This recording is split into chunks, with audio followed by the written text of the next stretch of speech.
Welcome to Mascotting 101. Becoming a mascot is tough work and requires practice. But luckily we have Ollie, the beloved Olympus mascot, to help us along the way. With his help, this video will give you all the tools you'll need to be successful as a mascot. Here's Ollie now. Hey Ollie. Yeah, you. Come over here. These folks have decided they want to learn how to be a mascot. I know, they're crazy. Ollie will show you that performing as a mascot is both physically and mentally demanding. You have to maintain constant motion, entertain and interact with fans, children, and other mascots. Be funny and spontaneous, all while trying to give your character a lovable personality.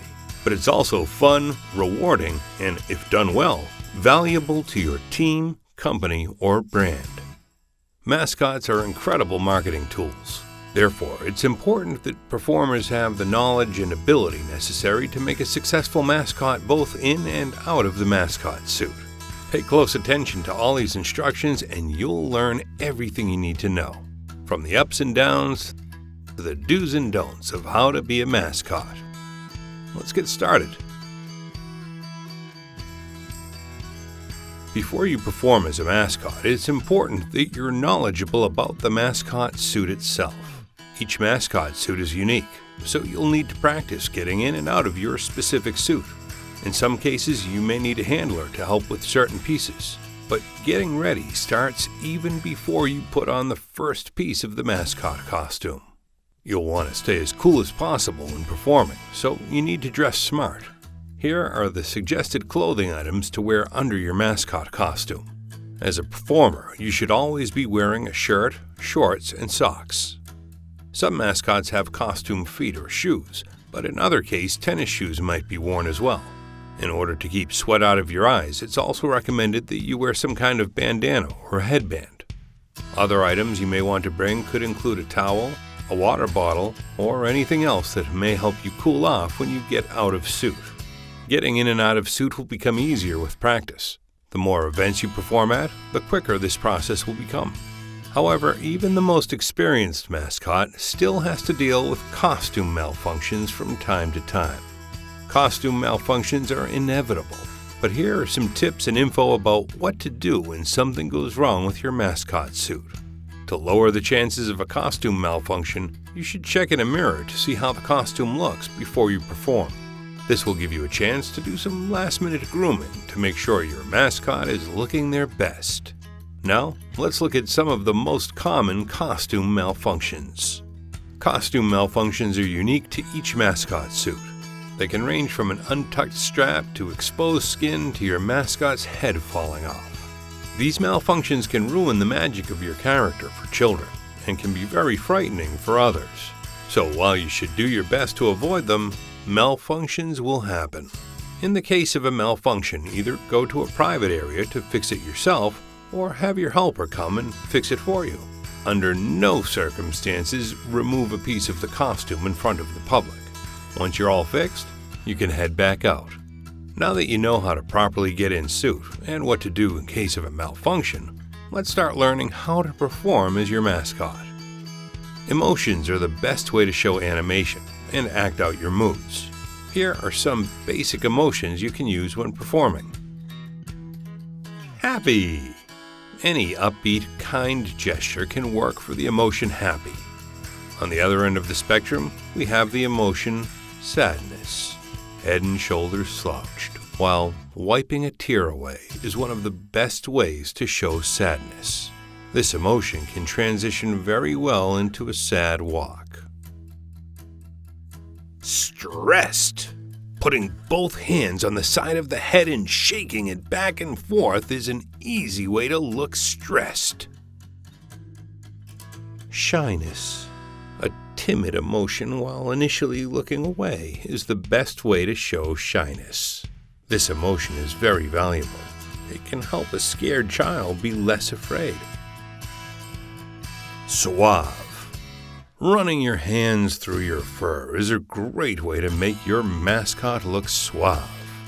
With all emotions, but especially acting suave, it's important that you use it at appropriate times.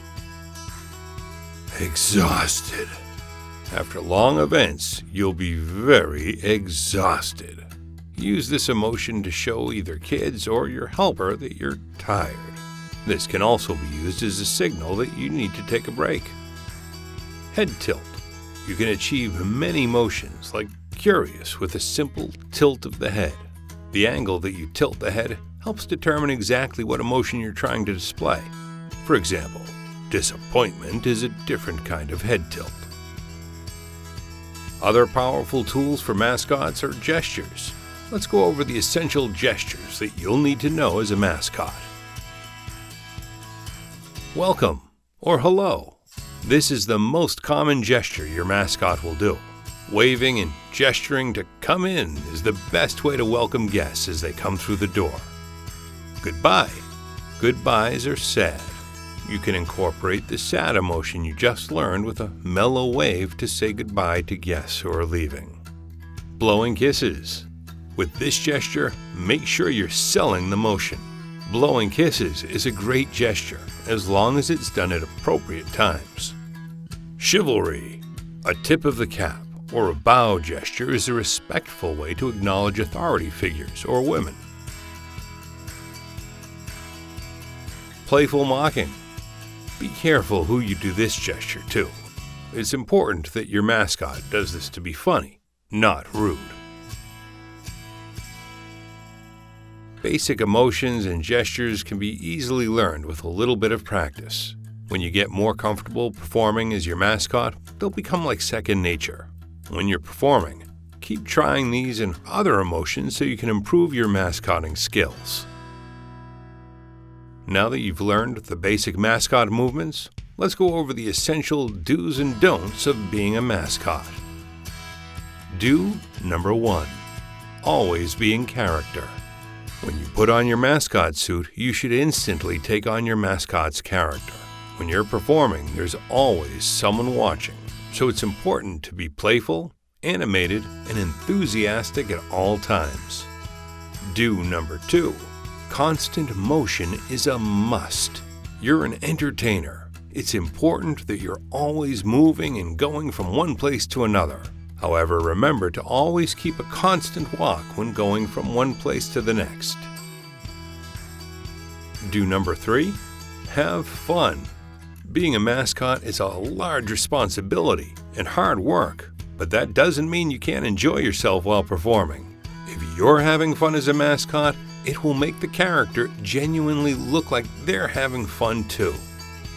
While it's important that you follow these essential mascot performing do's, it's just as important that you never do any of these don'ts. Don't number 1. Never speak. This is the number 1 rule of mascotting. Unless it's an absolute emergency, you should never talk while in costume. If an emergency arises and you need to talk, make sure you do it in a private room. Otherwise, learn to use your emotions and your creativity to communicate while performing. Don't number 2. Do not pick up kids. This can be very dangerous. Kids of all ages can be squirmy, and there's a chance you could drop them. Some parents may absolutely insist on you holding their kids. If this happens, either get down on one knee or sit all the way down. Don't number 3. Never take off your suit around the public. Seeing a mascot without a head can be very traumatic for kids. If you need to remove any part of your costume, make sure you do it in a private area.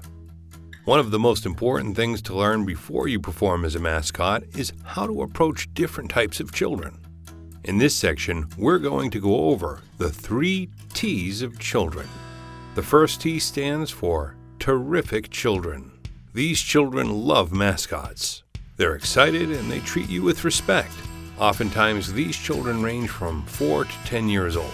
Follow all the basic rules and guidelines for performing, and these children will continue to be your biggest fans. The second T stands for terrified children. These are the children who may scream, cry, or run away when they see mascots. Most of the time, these are the children younger in age. In order to deal with these kinds of children, you must follow these steps. Step 1 is to mark your distance. Take 1 or many steps back to try and calm the child. Step 2 is to drop your level. Mascots are tall, so it's important to either get down on a knee or completely sit down so you're less intimidating. Step 3 is to play games. Waving and peekaboo can be powerful tools when trying to win over a terrified child. Step 4 is to look away. Oftentimes, children will be afraid if a mascot appears to be staring at them. Looking away can help you seem less creepy. Step 5 is keep smiling. This means that you need to maintain a positive body attitude and posture. Step 6 is offering your hand to pet. Terrified children may be more inclined to approach if they realize your suit is soft and furry. Step 7 is to interact with parents. High-fiving or hugging parents can make a terrified child realize that a mascot is nice and not scary. Step 8 is just to walk away. Some kids may never get over their fear of mascots. If you've tried the other steps without any success, then it's time to simply leave the terrified child alone. The third T stands for terrifying children. These are the children who want to chase, taunt, poke, hit, and mess with mascots. Typically, terrifying children are a bit older. Similar to the terrified children, you should deal with terrifying children by following a set of steps. Step 1 is to calmly diffuse. Be playful while trying to get the child to divert their attention from harassing you to interacting with you. Step 2 is the hearty handshake.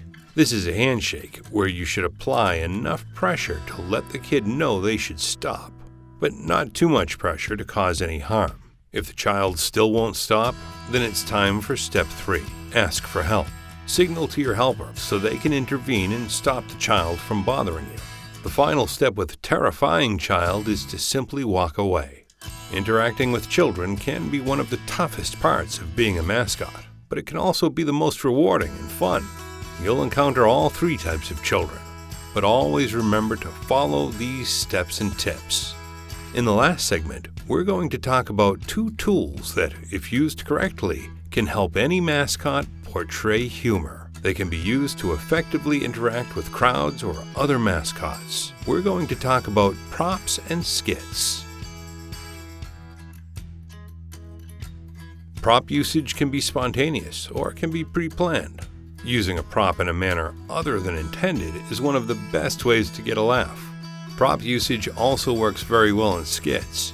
Unlike random prop usage, skits need to be pre-planned. Your handler, your skit participants, and your organization needs to be aware of what the skit will entail before you perform. The best way to achieve this is to schedule a meeting prior to performing the skit. Here's an example of a very simple rock, paper, scissors fake fight skit.